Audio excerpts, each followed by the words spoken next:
요즘 이제 비트코인이 다시 예전 고점 근처로 다시 이렇게 올라오면서 이제 비트코인 말들이 좀 많이 나오고 있는데요. 이제 올해 초 미국 비트코인 현물 상장지수 펀드, 그러니까 ETF 투자자의 다수는 기존의 ETF 투자를 해보지 않은 개인들이라는 분석이 나왔다고 합니다. 세계 최대 자산 운용사인 블랙락의 이제 비트코인 현물 ETF인 iShares Bitcoin Trust, 이제 종목 코드가 이제 IBIT라고 하죠. 여기에 보유자의 80%는 직접 투자자였는데, 이제 이는 투자자 대부분이 간접 투자 상품인 이제 펀드를 이렇게 통하지 않고 직접 비트코인 현물 ETF를 매입했다는 의미인데, 나아가 이들 직접 투자자 80% 가운데 4분의 3, 즉 그러니까 한 75% 정도는 기존의 블랙락의 이제 ETF 상품을 보유한 적이 없는 사람들이었다고 합니다. 현재 블랙락은 전 세계에서 이제 ETF 시장을 주도하는 이제 1위 운용사인데요. 실제 블랙락의 이제 이런 운용 자산 규모는 정말 어마어마하죠. 그러니까 규모가 그러니까 어느 정도냐면 전 세계에서 블랙락 이제 운영 자산 규모보다 더 큰 국가로는 이제 미국과 중국 정도의 수준이라고 합니다. 그러니까 정말 자산 운용 규모가 정말 엄청 큰 거죠. 이제 이 같은 상황은 예전부터 ETF로 주식과 채권 등을 거래해 오던 금융상품 투자자들이 비트코인 ETF로 자금을 옮겼다기보다 이제 가상화폐 거래소에서 비트코인을 거래하던 이들이 이제 거래 수단을 비트코인 ETF로 이렇게 대거 변경해 이제 월가의 새로운 손님으로 등장했음을 시사하는 대목인데요.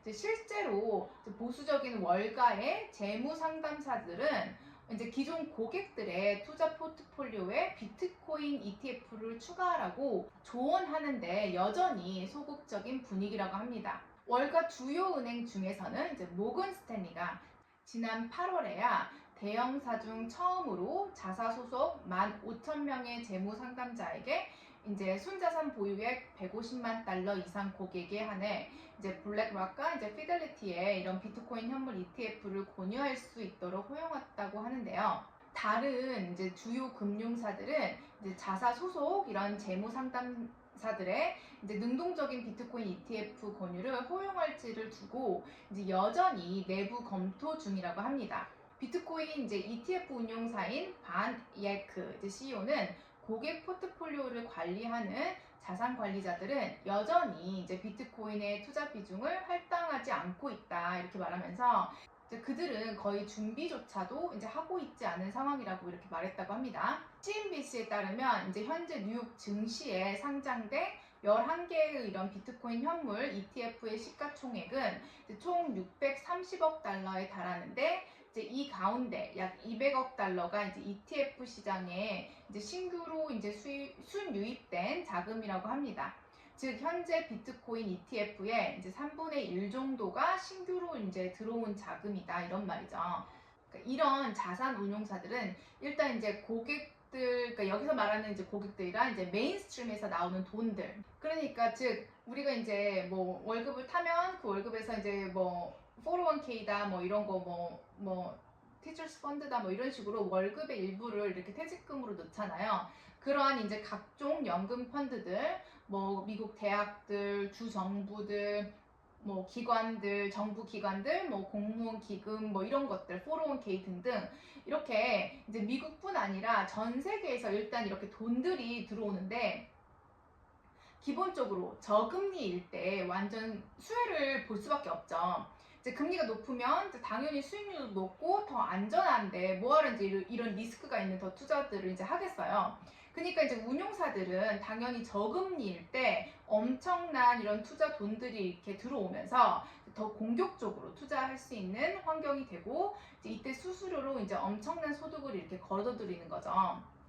특히 블랙락 같은 경우도 그동안 미국에서 거의 2008년, 9년 이후로 지속된 돈풀기가 거의 한 15년 이상 이렇게 지속되어 오면서 이제 블랙록이 어마어마하게 이렇게 성장을 해 왔었거든요. 그래서 그런지 여기 블랙락 CEO 레리 핑크라는 사람은 각 나라 대통령들도 이제 막 그냥 자기가 면담하고 만나고 뭐 거의 가는 곳마다 이런 국빈급 대접을 이제 받거든요.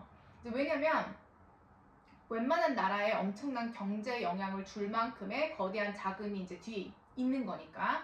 그리고 이제 실제로 미국 정치권에서도 엄청난 직접적인 파워를 가지고 있어서 이제 미국 뒤에 이런 재정부 같은 이런 이게 미국의 정치 살림하는 곳에 이렇게 가보면 정말로 이렇게 블랙락 출신들이 엄청 많다고 하죠. 근데 웃긴 게 여기 이제 레리 핑크 이런 거의 최근 이런 인터뷰들을 보면 기자들이 이제 요즘 미국의 잡음들이 계속 이렇게 지속되어 오고 있는데 여기저기서 미국 경제가 이렇게 심상치 않다는 경고음들이 이렇게 나오고 있는데 미국 경제가 안 좋아질 거라 이렇게 생각하냐 뭐 이런 질문을 받으면 뭐 다른 JP 모건의 뭐 제이미 다이먼 CEO나 아니면 뭐 세계적인 뭐 헤지펀드 뭐 대부의 뭐 레이 달리오 뭐 이런 사람들부터 시작해서 엄청 많이 뭐 헤지펀드들이며 뭐 운용사들이며 엄청 뭐 은행들이며 각종 굉장히 많은 CEO들이나 이런 사람들이 최근 몇 년간 계속 미국 경기 침체 온다고 뭐 준비 잘 해두라고 이렇게 말하고 그러는데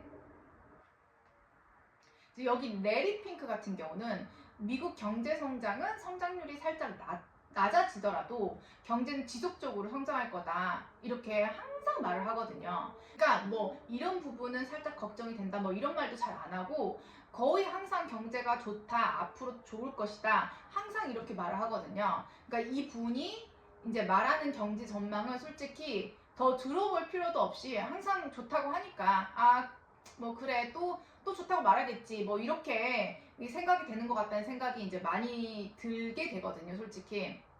그러니까 이분이 하는 인터뷰를 굳이 내가 끝까지 잘 경청해서 들어야 하나 이런 의문점을 갖게 만드는 인터뷰들이 대부분인 것 같아요. 왜냐면 항상 말은 똑같아요. 결론은 좋다, 경제 좋아질 거다, 경제 지금 현재 좋다 뭐 이런 식으로 항상 말을 하기 때문에 제가 아직도 기억하는 게 몇 년 전에 이제 비트코인에 대해서 레리 핑크가 항상 이제 부정적으로 얘기를 했었거든요. 뭐 자기는 비트코인 절대 믿지 않는다. 이거는 뭐 실상이 없는 뭐 정말 말이 안 되는 뭐 화폐라 뭐 화폐라고 말할 수도 없다 막 이런 식으로 굉장히 말을 할 때마다 비트코인에 대해서 부정적으로 얘기를 했었거든요. 이제 근데 그러고 나서 이제 뒤에서는 이제 자기네들이 이제 블랙락이 이제 저가에 엄청 매집을 해놓은 거죠 비트코인을. 매집이 딱 끝나면서 갑자기 이제 입장을 확 180도 바꾸면서 이 레리 핑크가 이제 가는 곳마다 비트코인을 찬양하기 시작합니다. 그래서 비트코인이 미래다 뭐 이러면서 자기는 정말 비트코인의 옹호론자다 막 이렇게 막 이제 갑자기 180도 입장을 바꾸면서 막 비트코인에 막 좋은 말들만 이렇게 해가면서 이제 그러면서 올해부터 막 가상화폐 블랙락 ETF들을 막 이렇게 출시하면서 엄청 이제 펌프질을 해댔겠죠.